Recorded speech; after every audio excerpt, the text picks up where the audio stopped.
Go well, everyone. I was just right. I just listened to a bunch of different stuff from the left, and for Max Robespierre, Political X, Owen Jones. Um, what's that? What's the other one? What's the other one?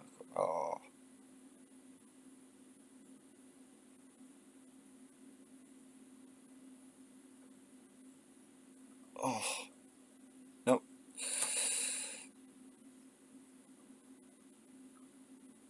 Hang on a second. Oh, I had the name in my head. Oh, Byline Times. I know that's supposed to be, but it's still left. What was it? Yeah, I listened to a bunch of them. Oh, yeah. Truth to Power is another one. I can't find the one I was thinking of. It's gonna do my nut. I had the name there in my head, and just. Oh, Big Madge as well. I watched a couple of his earlier.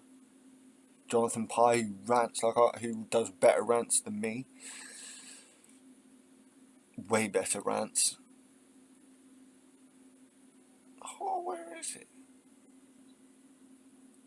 I only recently subscribed to the channel because I only recently found it. I thought they were excellent. Where are you guys?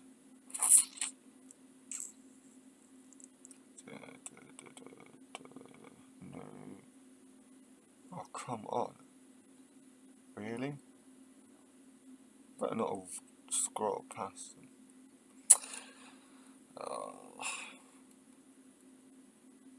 I want to say the other one. I actually want to figure this out. It's going to do my nut otherwise. No. Oh, crying out loud.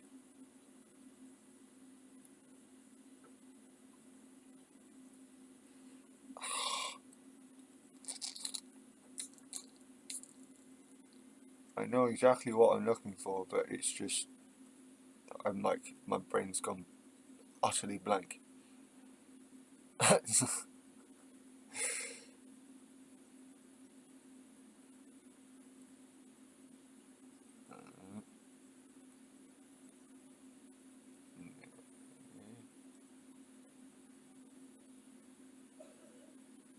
I can't fucking remember now. But yeah, it's those kind of channels. Now, anyway, back to my point. I've been listening to a whole bunch of these. Now, one of the people from the left that seems to get a lot of flack, and I don't think it's entirely fair on him, is Owen Jones. I don't always agree with him, but he's on the Jeremy Corbyn side of Labour, and it was Jeremy Corbyn that got me into politics because everything he said made sense. Pretty much. Well, not everything. A lot of it did. Anyway, and it made more sense than everyone else, And whilst yes, there were failures from him, the situation wasn't exactly great. And I'd have liked to have seen what leader could have brought Labour through that particular turmoil. Yes, different decisions could have been made, but weren't.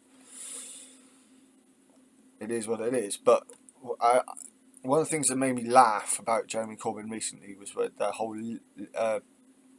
lives rent free in Rishi Sunak's head thing, and I've just seen Owen Jones's thing. Now, obviously, can't see him, you'll hear him. Now, as a pagan on the left who believes in multiculturalism but is experiencing my culture being excluded as bugger. What was his name? Sugar. What was it? Come here. Tom Rousell. Tom Rousell's piece. Yeah, same thing. You know, I want paganism to become a recognised culture in Britain, and as a pagan on the left, you know, I have things that, you know, I'd love to get out. Well, most of what he says I agree with. You know, it's just, you know, legalisation of weed, the stuff to do with unions. Most of the stuff he says to do with unions, bang on, dude, bang on. You know, taxing the rich, wealth taxes and whatnot. You know, do it properly. Don't just do it wholesale, because that'd be stupid and incendiary. But do it, yeah, exactly. But these are the kind of things that are needed. But this is. I quite liked his reaction to Corbyn in the House of Commons. So here we go. Jeremy Corbyn has declared that he lives rent-free in the head of our latest Prime Minister, Rishi Sunak. Funny thing to say. Let's have a listen. He gave a wholly inaccurate representation of the 2019 election manifesto, which was fucking brilliant, by the way. I actually took the time to read through that manifesto, and there was so much good in that. What got me, being someone who values education above almost all other things, is, especially when it comes to policy, is the whole thing around a national education service. Very much in the line of the NHS. I properly funded, properly resourced. Look how much the NHS was lauded. Look how much think of how much our education could be lauded once again. But no, everyone wanted their Brexit. Anyway. He must have been fully well aware of, because he took part in many debates concerning the content of that manifesto during the election campaign. Could you guide me, Mr. Speaker, on how the Prime Minister could correct the record, and if I'm going to live rent-free in his head, at least he could accurately reflect fucking owned what I think and what I say, rather than Owen, I know this is from your video. I don't mean, but great. This is fantastic. I'm gonna get to I want to react to you as well, but just to react to JC, like, fucking yes, Jeremy. Fucking, you might not be leader, you might have been betrayed, whatever. You're a fucking legend, dude. Inventions made up by him or his office. Ooh, the ghost is haunting British politics. It is the ghost of Jeremy Corbyn. What is it about this bearded allotment dweller that so obsesses politicians and media outlets alike long after he stopped being leader of the Labour? I actually don't know. And it drives me mad, because I will ask people who actually confirmed that they voted in the last election, right, and voted Tory. Now I ask why, and because they didn't want Jeremy Corbyn. Now, you ask these people, why? What is the reason you didn't like Jeremy Corbyn? Oh, I just didn't like him. No, that's not a reason. Why didn't you like him? Oh, I just didn't like him. And I'm pretty sure that it is the character assassination of a good man. What are they afraid of? A good man, Owen. That's what they're afraid of. Labour Party. Now, I mean, I say this because any time, for example, I criticise the current leader of the Labour Party, my mentions get bombarded with an army of his dedicated and, I'm not going to lie, quite tedious fans. Starmer has dedicated and tedious fans. Don't get me wrong. Starmer was not my pick. But he's the leader of my party. And yeah, anyway, sorry about that. But yeah, like, they fear a good man, Owen. That's what they fear. That's what obsesses them. He's a good man that everyone made a huge fuss over and decided to call him racist. They called him anti-Semitic. Now,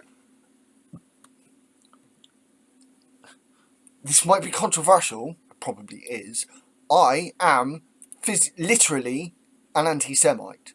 I am against the Semitic religions, the Abrahamic religions, Christianity, Judaism, and Islam. I'm against all of them. I don't like any of them because they've all caused so much fucking shite. More bloodshed because they believed they're the ones that were right. When it comes to pagan wars between each other, it was more about land and resources, not telling people what they ought to believe. Anyway. I mean, I say this because any time, for example, I criticise the current leader of the Labour Party, my mentions get bombarded Sorry. I said, yeah. with an army of his dedicated and I'm not gonna lie. Yeah, that was the other point. Starmer, like I said, he's the leader of my party. Our party, he's Owen himself has said he's a member. Good on you, dude. Nice. Sticking around. He's always. I said, look, I'm pretty sure Owen has made this point himself, but instead of just leaving the party when Starmer came in and all the bullshit came up, like, is that any good for our cause? Us leaving the party? Is that actually any good for the Labour cause? Getting the Tories out and actually doing good for the country. Is it any good that for Labour members to leave en masse? It's up to you. It's your decision. But it doesn't. To me, it just doesn't. It's like. It's why if I was able to vote if I was able to vote in the whole Brexit thing, I said that it's unlikely that at the time I could have voted either way because I could argue both sides and felt it was kind of irresponsible for me to vote, considering I could argue either side. But given now, and one of the things that swayed me most with the Remain argument was the fact of, well, would it not be better to stay inside and change it from the inside, given that we have a powerful position, a somewhat powerful position within the EU, or had? Then that's the argument that would have swayed me if it had been made more obvious and stronger at the time. And it's the same argument now with Labour. Surely it's better to stay in the party, make sure they get into power, but still push for change to the left. I just non-action is better. Action is better than non-action, surely. But yeah, anyway. Tedious fans. And they're like, ooh, you want Corbyn back? Why are you so obsessed with Corbyn? Why do you love Corbyn so much? Why don't you marry Jeremy Corbyn? Which is like... Really? I get that. I get they're probably trolls, but really? Is that how childish they're getting, Owen? Fucking hell. Damn. Fucking hell. Well, I didn't mention him. You just mentioned him. In fact, you mentioned him. Like, do you notice that Corbyn supporters aren't harping on about it? We're like, yeah, we're gutted. And we're pissed off at Starmer, but we're not constantly going and get shouting get Corbyn back. Well, some of us are, but most of us aren't. We're trying to pull Starmer to account and make sure he stays within the left scene, so to speak. I don't believe he's a red Tory. I don't. I believe he's centre left, very centre left. But I don't. I can't. I don't believe he's a Tory. I just. I think he thinks that it was the left side of things that freaked the media, which helped freak everyone out. Now, we can argue on the legitimacy of that argument. There is, I reckon it's a balance on that one. Probably swaying towards, the media, it was media assassination. But, like, so I can sort of see where Starmer's worried about doing the same thing. And knowing, I mean, he knows he's not Jeremy Corbyn. So, trying to be, I know he got voted in on the back of being a Corbyn continuity candidate, but I think trying to be Corbyn would be possibly even bigger mistake. I do think it's a mistake him going as far as he has on a number of things, but I don't believe that he's on the right. I just believe that he's firmly centre-left and closer to the centre than the far left, but he's still on the left of centre. That's where I believe Starmer sits, and he's a lot to answer for, but staying in the Labour Party, as I said, is surely a better way to, get him to change policy, possibly when we get government, than not, rather than possibly losing yet another election and having more misery under the fucking Tories. All the time in my mentions, I think maybe just respond to criticisms of, say, Keir Starmer on their own terms, if you can, rather than just going on about Jeremy Corbyn all the time. But it is, it's Jeremy Corbyn, it's Corbyn derangement syndrome. I suppose that's what we're talking about. Now, I think what's instructive is the current Tory strategy is to try and tie Keir Starmer to supposedly doomed, monstrously unpopular left-wing policies. That's why the ghost of Jeremy Corbyn keeps being invoked by Rishi Sunak, which we are led to believe were permanently buried by the 2019 Tory victory. Now, hang on. I think it's important to separate the policies, left-wing policies, if you like, or radical or transformative. Yeah. Fucking bang on. Bang on, Owen. Fucking bang on. I have been driving myself bananas trying to get people to separate Labour's policies from the man. We don't vote for the Prime Minister. We vote for the MPs. So technically we're voting for the party. Don't vote for the person at the top, vote for the party with the correct policies. And when I say correct, what I mean is those that actually benefit the whole country, not just the select few. Policies, whatever you want to call them, to separate them from the politico-media obsession with the figure of many times winner of the Parliamentary Beard of the Year, actually, Jeremy Corbyn. And actually, I had no idea. I wonder. Nah, my beard's crap. Which I think doesn't get the appreciation it deserves. Not something. Well, I'm not an MP, but I'm in no danger of winning it. Yeah, but at least you're not embarrassed by a shit beard. Like, I actually have a beard and it's shit. So, at least you're not that far away. At least you're not that. Whenever you think about Labour's disastrous 2019 defeat, though, no one knocking on doors, listening to voters who were like, "Nah, I'm not voting Labour." No one heard them say, "Do you know what? I would vote Labour, but I just don't support hiking taxes on rich people. I just think they have it ever so hard. Leave them alone." Yeah, no. Again, when in the last election, I was putting arguments, and I was putting forward. I was trying to get people to vote Labour in the last election. I was in my own way. I was kind of like a Labour volunteer, But still, an activist. I was a Labour activist in my own way, in my own special way. But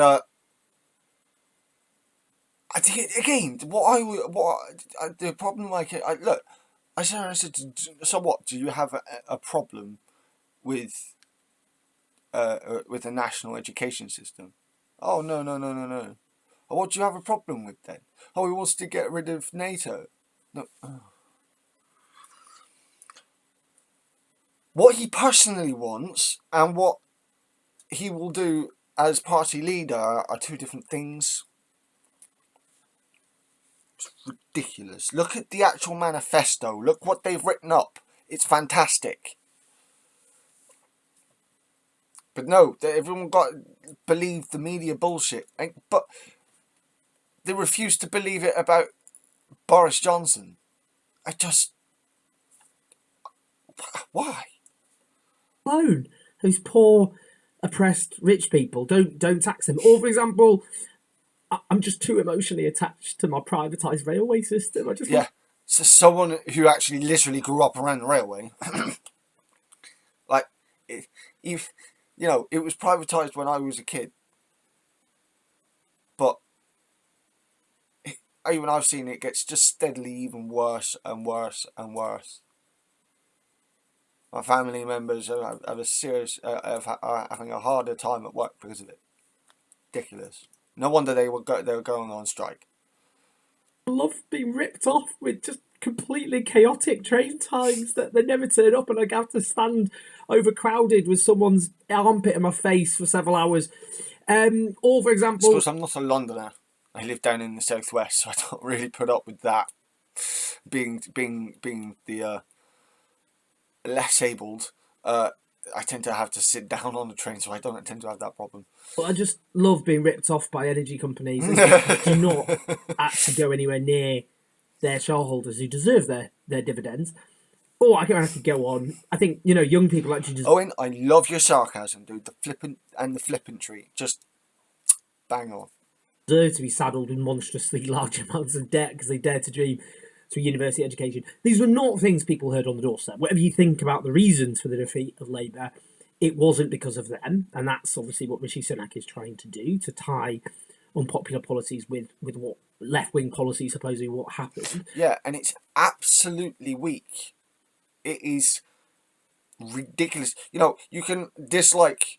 I mean, me and Owen probably, to a certain degree, we probably did agree quite a lot on Starmer, but you've at least got to agree that his performance this week was not bad at all. I was actually pretty good. Come on. I was like, yeah, go on, Kia, get in there. Nice. I did like it. I wouldn't again. I would have preferred to see someone like Professor Rebecca Long Bailey in there, but there you go. That was my pick, by the way. When it came to the leadership contest, was Rebecca Long Bailey. But we might disagree, those of us, you watching or listening to this, with how much the defeat was caused by what I would describe as a nightmare culture war unleashed by Brexit. Culture war, yes, but more specifically was the character assassination done on Jeremy Corbyn, because more often than not, the reason I hear that people didn't vote for Labour is because, I didn't like Jeremy Corbyn. They believed what the media said. And I was horrified. It's possible I was politically naive at the time, but at the time of the election, I was like, you know what? There are a lot of the ideas, a lot of the things from the manifesto that I was telling other people. They're like, yeah, that's really cool. That's really cool. So I was a bit powerful. It was promising. But I spoke to people. Why didn't you vote Labour? Oh, because I don't like Jeremy Corbyn. Why? That's not an answer. Or apart Labour's electoral coalition. Because he's an anti-Semite. No, I'm anti-Semitic. I'm the one that's look, right, when I say I'm anti-Semitic, by the way, reference from earlier, that doesn't mean I go around insulting Muslims. I'm not someone who is a racist. That might sound counterintuitive. Let me explain. Given what the way the Semitic religions have behaved towards the polytheistic religions, especially in modern time, in the last 200-300 years,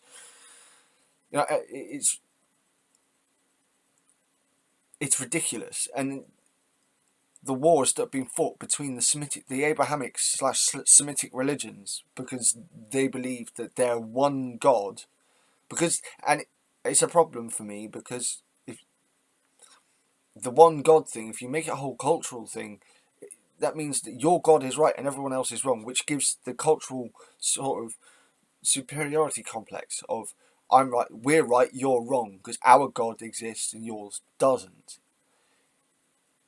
Again, being a pagan, I don't think that way. It's ridiculous to me to have that point of view. And I am against preachers and people who will try to convert me. So, in that sense, in that quite literal sense, I am anti-Semitic. I am pagan. I am anti-Christian, anti-Muslim, and anti-Jewish. Those are the Semitic religions. That doesn't mean I am against any particular one of them. It's all of them I don't like. But again, I'm not going to go out and insult people because I don't like them. I'm also a socialist, so I believe in multiculturalism. If these people can evolve past their bigoted ways, then it's possible we could live alongside each other. But as the last 1,000 years has showed, it's probably extremely difficult even now. Still, there is a large pagan population in this country, and whilst not all, a lot of them probably won't hold my views specifically, there is a lot of begrudgment towards the establishment Christians in this country. There still is a lot of anger. But yeah, like the far left, who have good ideas but are just excluded. I swear I feel paganism has a legitimate, and given our growing and our large and growing numbers, I reckon we have a legitimate say in this as well. But no, Starmer. These attacks on Starmer are ridiculous. Like, oh, he supported. It gets. You might have seen it if you watched my reaction to the last PMQs. You might have seen it. Sneaky Sunak comes out with the line. What's it now? Yeah, this is the man who supported the last Labour leader. Well, yeah, he was Labour leader, dickhead. What the fuck? What? I mean, it would have been worse. To me, it would have been worse for him if he'd outright come out and said, "Oh, if he'd been like an obvious literal obvious trouble for Corbyn the entire way through," then yeah. But no. Not only does Sunak's arguing not hold any water because Corbyn's not leader anymore. It seems Sunak can't even remember what was in the manifesto because whilst Corbyn had his own ideas, getting rid of all of our nukes and withdrawing from NATO wasn't actually in the manifesto. And people who will tell you that it is are lying. Leaving Labour at the time in what I would describe as, frankly, an impossible position. Just as I said earlier, like, who'd want, like, the position that I'd like to have seen a leader that could have led a Labour. I wonder who people would nominate at the time as a replacement for Jeremy Corbyn in the 2019 election. Who would have won that for us? Who do you reckon? Because I don't think there was anyone. Because overwhelmingly its membership voted for Remain. Most of its voters also voted for Remain. But its Leave voters were concentrated in marginal seats, which Labour needed to keep or to win in order to have any chance of forming a government. And they were torn between the two. And increasingly, as the Remain majority asserted itself as the voter, as the electorate polarised over Brexit throughout, particularly 2018 and 2019, Labour was dragged obviously further into a position of supporting a new referendum. It also, Which,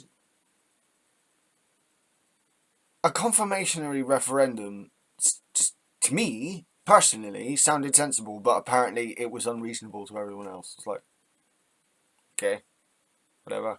what it did is strip Jeremy Corbyn of the asset, which I think really came to the fore in the 2017 election, which is, you might not agree with him, but he says what he means and he means what he says. And because Brexit dominated everything rather than the left-wing policies actually, which were popular in the 2017 general election, which was not supposed to talk about the 2017 general election.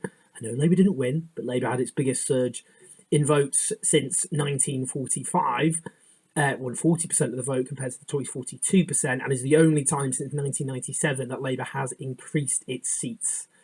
But we're not supposed to talk about that or draw any lessons from that about whether that was a step in the right direction. But those policies and ideas in the 2 years after that, 2.5 years after that, suddenly were completely airbrushed out of existence because everyone was just talking about Brexit all the time, and because Labour was increasingly dragged into a different position. From accepting the referendum result to supporting a new referendum, whatever you think about whether that was a good or bad thing, because it was dragged by political gravity in that way, it made Jeremy Corbyn look less like a man of principle and conviction, which is, as I said, was one of his main assets.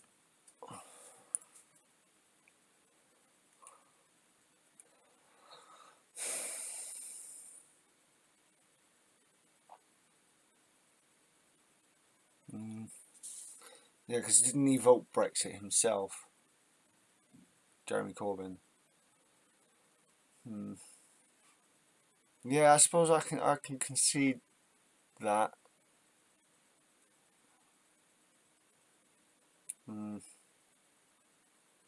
I genuinely thought. I might have been politically naive. It's entirely possible. I wasn't that long into politics at the time, but it felt like that we were on a wave. Okay. I suppose, it was. Let's be honest.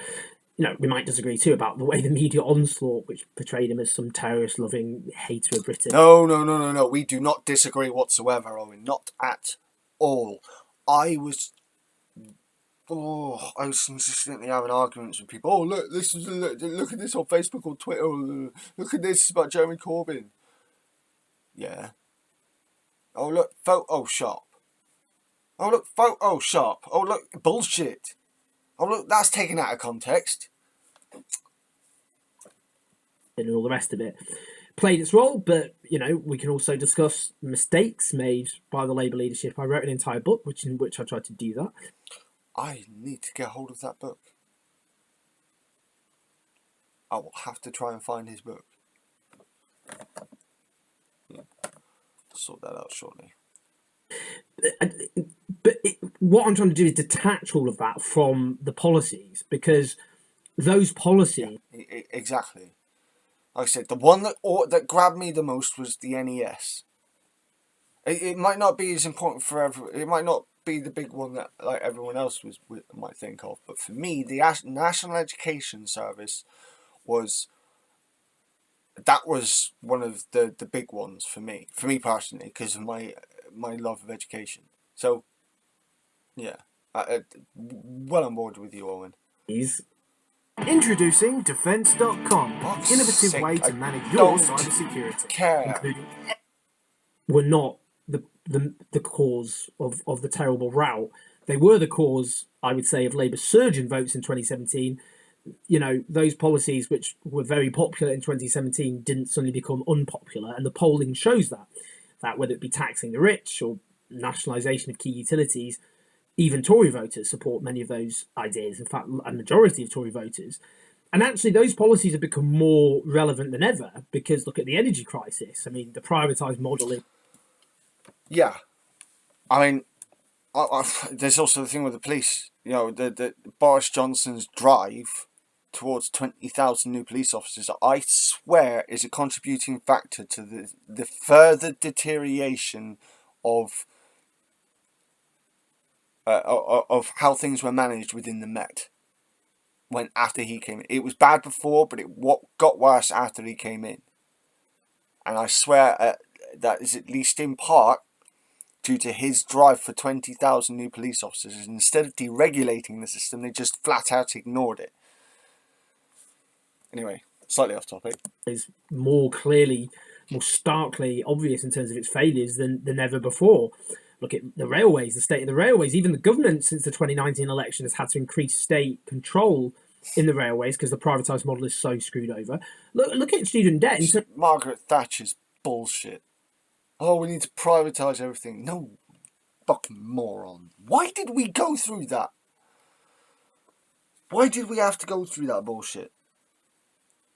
Terms of how young people have got screwed over because, you know, they formed rightly a cordon sanitaire around older people during the COVID crisis, many of them paying through the nose tuition fees while often during COVID, you know, just having basically lessons on Zoom. But, you know, how young people have still got screwed over and over again, and, you know, how student debt eats into their living standards as well as anything else, I think is really more relevant than ever. In terms of workers' rights, we've seen obviously trade unions organising, you know, across the board because of the fall in living standards. So it's ridiculous. Again, family member works on the trains, and you know he's seen he's going out on a strike. Fucking get in there, man. Go for it. It's fucking ridiculous.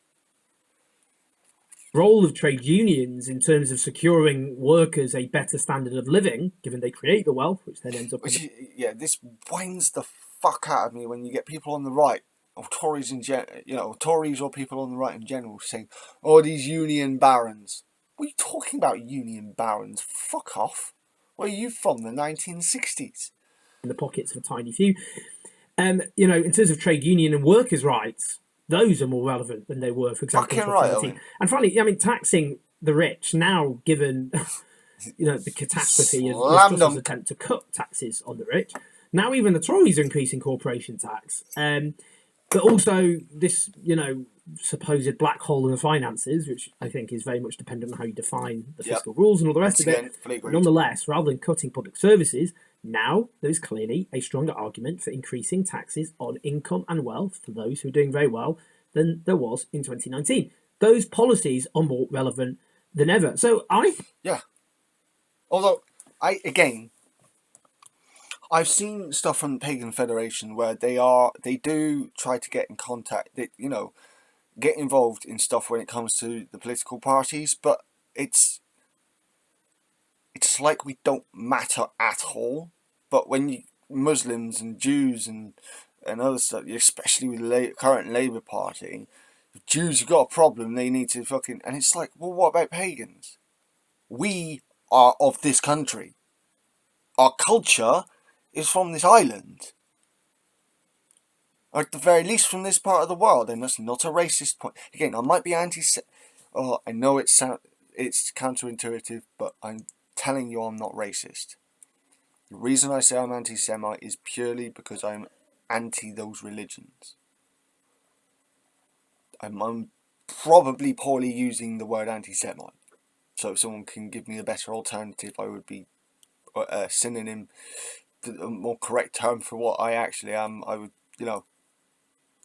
But again, it's not about, for me, it's not about hating on people. It's just I really don't like them. I'm anti the Semitic religions. That's as far as that goes. Obviously, the Tories should be confronted head on with an unapologetic defence of policies that are just as radical as the crises affecting Britain are severe. Now, obviously, Rishi Sunak's attacks on Keir Starmer are nonsense because, sadly for you and I, for those of you who agree with me, many of you, I'm sure, watching or listening to this won't, but nonetheless, for those of you who do, you know, Keir Starmer is not a closet left winger. He's not on the far. He's not like centre. Yeah, he's not on the left, but he's not on the right. He's just centre left, soft left. A closet Corbynite. He's not going to suddenly become Prime Minister and rip off the mask and there will be Jeremy Corbyn with his clipped beard. Not going to happen. What Keir Starmer did do is stand in the leadership election of 2020 pretending to be a continuity Corbyn candidate with a series of radical domestic policies borrowed from the Corbyn era, in which he described the 2017 manifesto as Labour's foundational document, and then he repudiated it, which was an act of terrible deceit. You might think to yourself, well, politics is terrible and dirty, you've got to lie in order to win. I don't agree with you. That's not how I saw it. I think he was trying to be practical, and I agree, it's probably not the best way of doing it, but he was trying, I think, to be practical. How after that failure do we get power? Now, I reckon the next manifesto is still going to have a lot from the last. The next manifesto is still going to have a lot from the last one. I reckon it will. It's just going to be moderated a fair bit, but their policies, or his policies, are still going to be. I hate saying this because I don't like settling for second best like that, but his policies, from what I've been hearing so far, are a lot better than what the Tories, even soft centre right Tories. What I'm hearing out of him is better. I think that's awful, kind of degrading of democracy. But whatever you do, if you want to be a cynical hack, that. What? I don't call myself a hack. No, I for the most part I do agree with you, Owen. I think, again, I'm not going to leave the Labour Party. I believe that we should attempt to, fight our corner, whilst, helping to get the leader of the Labour. Look, I haven't been shown any direct evidence that Starmer himself screwed up Jeremy Corbyn or screwed over Jeremy Corbyn in the last election. I've not seen any. I've heard it blamed. I just want to see evidence. And I've not seen solid evidence. And as someone who's science-based, heavily science-based, I might say I am pagan, but I was brought up around science and stuff. So with someone sort of science mind, I want evidence. That's your life, not mine. I obviously will disagree with you in terms of standing by honesty, integrity. Again, I'm not going to argue the fact that he came in on the back of Corbyn policies and then fucked him off when, when he was consolidating power. I'm not going to argue with you on that. I'm just, yeah. How loud do we need to make our problems against Starmer when the bigger problem are the Tories? That's all I'm going to say on the matter, because I do actually agree a lot when it comes to with you, Owen, when it comes to Starmer. When the real enemy is actually the Tories, do we really need to? Yes, telling TCHT, that fair enough, but there's an aspect to strategy and tactics, isn't there? Politics, I'm afraid. But in any case, that's what he did, and that leaves him open to attacks, because clearly he was, they can say, well, you clearly stood on a Corbynite manifesto, so obviously you're a closet Corbynite. I mean, it's not some sort of like QAnon conspiracy, is it? It's not some weird, wild conspiracy theory to try and pin that on Keir Starmer. Obviously, the real argument is, was Keir Starmer, because he served under Jeremy Corbyn in his shadow cabinet, backed him to become Prime Minister, was that something he didn't really believe, and he was just biding his time to become, because he thought a better position to be leader of the Labour Party? None of the answers are good for him, are they? But in any case, in terms of the whole political elite, Rishi Sunak's attacks are nonsense, given these policies are popular and transformative. As for Keir Starmer, well, he's opened himself up to these attacks because, of his cynical deceit. They're not really hitting. Even though people are still trying to say, I didn't like Jeremy Corbyn, they're not seeing that Keir Starmer is, from what I can gather, and I'm taking a more closer look at other people who voted the other way in the last election, and they're not seeing Keir Starmer like Jeremy Corbyn. So, yeah, it's right that he's opened himself up to these attacks, but I'm not sure these attacks are going to land. I'm not sure it's going to be that effective.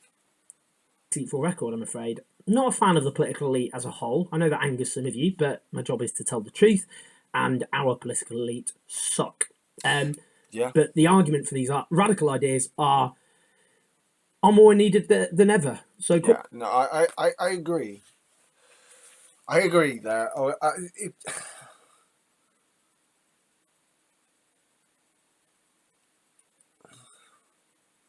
So what? Do we do it like Thatcher did it? You know, just, nope. We need to grab the country by the scruff of the neck and take it along with us. Is that how we're going to do it? Are the people going to, after Brexit, are the people going to respond well to that?